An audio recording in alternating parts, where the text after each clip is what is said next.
அஸ்ஸலாமு அலைக்கும் வரஹ்மத்துல்லாஹி வபரக்காத்துஹு. முக்கியத்துவம் வாய்ந்த கேட்கும் திறன்.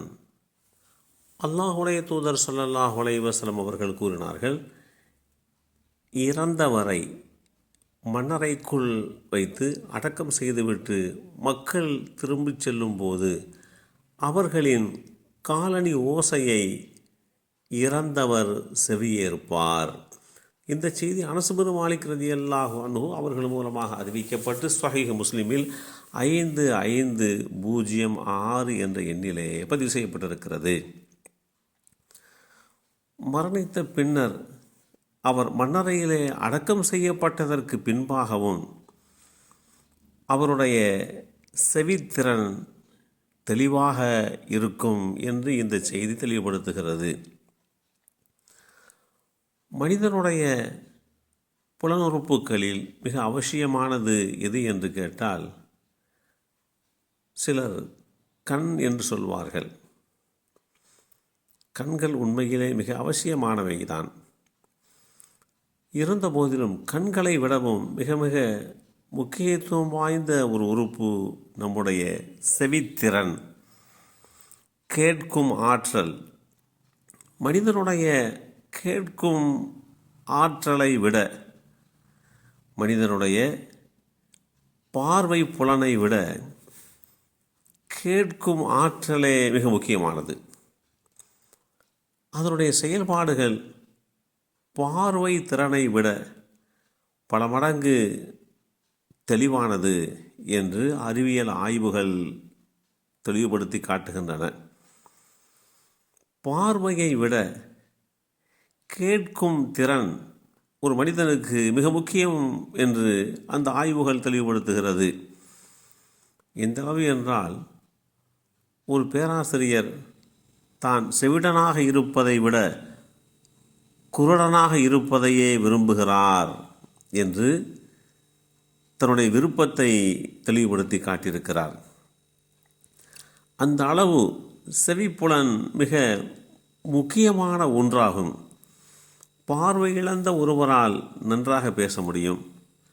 ஆனால் செவிப்புலனை சிறுவயதிலேயே இழந்துவிட்ட குழந்தை வளரும்போது பேசவும் இயலாமல் வளர்வதை காண முடியும். கேட்கும் திறன் இல்லாவிட்டால் பேச்சாற்றல் தானாகவே இல்லாது போய்விடும். நாம் ஒரு அறைக்குள் இருந்தால் நமது பார்வை அந்த அறை சுவர்களுக்குள் வரையறுக்கப்பட்டு விடுகின்றது. ஆனால் நமது காதுகளோ அவ்வறைக்கு வெளியே தொலைவில் நடைபெறுகின்ற சப்தங்களையும் கேட்கும் திறன் கொண்டதாக படைக்கப்பட்டிருக்கிறது. இருளுக்குள் என்ன நடக்கின்றது என்பதை அறிய நம்மால் முடியாவிட்டாலும், நம்முடைய கண்களுக்கு புலப்படாவிட்டாலும், கேட்கும் திறனை பயன்படுத்தி இருளுக்குள் என்ன நிகழ்கிறது என்பதை இலகுவாக புரிந்து கொள்ள முடியும். இவ்வாறு பல்வேறு விஷயங்களை வைத்து ஆய்வு மேற்கொள்ளப்பட்ட போது கேட்கும் திறன்தான் புலனுறுப்புகளில் பிரதானமானது, முக்கியத்துவமானது என்பதை தெளிவுபடுத்தியிருக்கிறார்கள்.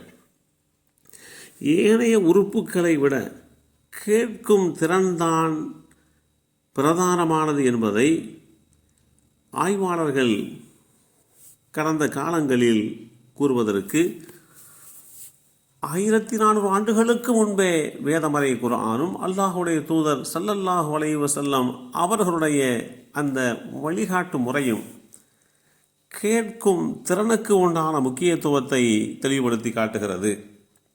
வேதமறை குர்ஆனிலே சுமார் 20 இடங்களுக்கு மேல் கேட்கும் திறன் பற்றியும் தெளிவுபடுத்தப்பட்டிருக்கிறது. இந்த இடங்களிலே எல்லாம் அல்லாஹ் கேட்கும் திறனுக்கு முதல் இடம் கொடுத்து அதற்கு பின்பு பார்வை ஆற்றலுக்கு இடமளித்திருக்கிறான். அதனால்தான் தனது படைப்பாகிய மனிதனுடைய புலன்களில் கேட்கும் திறன் முக்கியத்துவம் வாய்ந்தது என்கின்ற அடிப்படையிலே அல்லாஹ் தன்னை பற்றி கூறும்போது கேட்கும் திறனையே முதன்மைப்படுத்தி தெளிவுபடுத்திய செய்திகளையும் வேதமறை குர்ஆன் தெளிவுபடுத்தி காட்டுகிறது. எல்லாம் வல்ல அல்லாஹு தஆலா நமக்கு தந்திருக்கக்கூடிய கேட்கும் திறனை நன்மைக்குரிய விஷயங்களிலே பயன்படுத்துவதற்கு அருள் பாலிப்பானாக. அஸ்ஸலாமு அலைக்கும் வரஹ்மத்துல்லாஹி வபரகாத்துஹு.